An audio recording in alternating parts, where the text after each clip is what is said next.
இன்றைக்கி என்ன special dinner recipe hotel டேஸ்ட்டில் ஈஸியாக சிம்பிளாக பன்னீர் பட்டர் சால்னா பண்ணலாமா?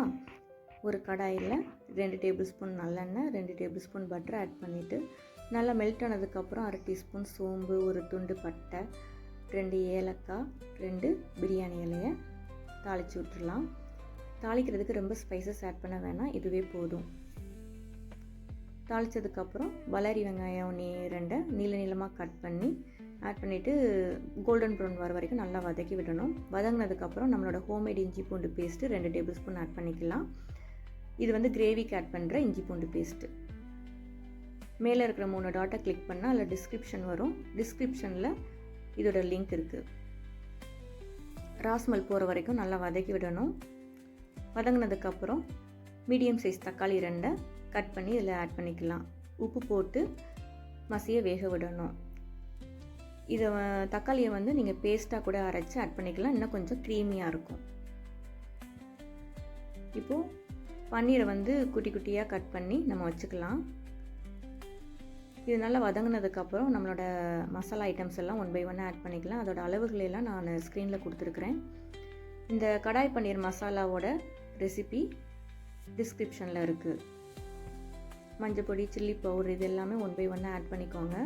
இதில் நான் சீனி வத்தல் உள்ள சில்லி பவுடர் ஆட் பண்ணியிருக்கேன். இது ரொம்ப காட்டமாக இருக்கும், அதனால் இது 1/4 டீஸ்பூன் ஆட் பண்ணியிருக்கிறேன். நல்லா வதக்கி விட்டுட்டு சூட்லேயும் தண்ணி ஆட் பண்ணி நல்லா கொதிக்க விடணும். இந்த மாதிரி ரெசிபிஸ் நீங்கள் பார்க்கணும் அப்படின்னா நம்மளோட சேனலை சப்ஸ்கிரைப் பண்ணிக்கோங்க.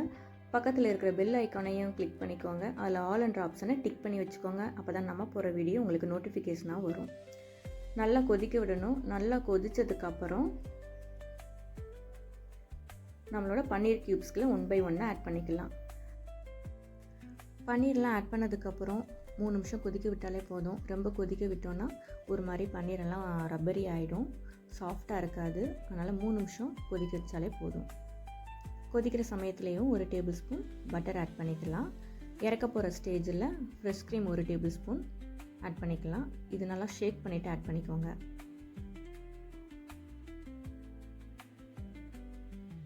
அதுக்கப்புறம் 1/2 டீஸ்பூன் கசூரி மேத்தியை நல்லா க்ரஷ் பண்ணிவிட்டு நல்லா தூவி விட்டு ஒரு கொதிக்கவும் இறக்கணுன்னா நம்மளோட பன்னீர் பட்டர் சால்னா ரெடி ஆகிடுச்சு. இந்த ரெசிபி பிடிச்சிருந்துச்சுன்னா லைக் பண்ணுங்கள். இது சப்பாத்தி, நான், பிரியாணிக்கெல்லாம் அல்டிமேட்டாக இருக்கும். தேங்க்யூ.